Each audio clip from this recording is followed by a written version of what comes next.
How does a 32-gram camera turn an ordinary day into a searchable memory?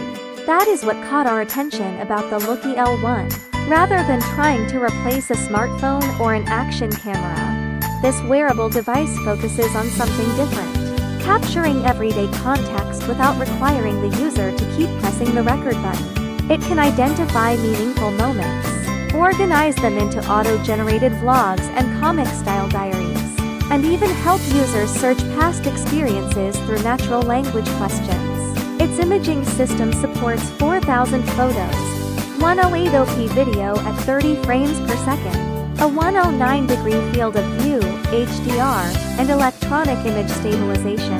But the more interesting point is how these specifications work together with a 32-gram body, IP67 protection, onboard storage, and up to around 13 hours of interval-based recording.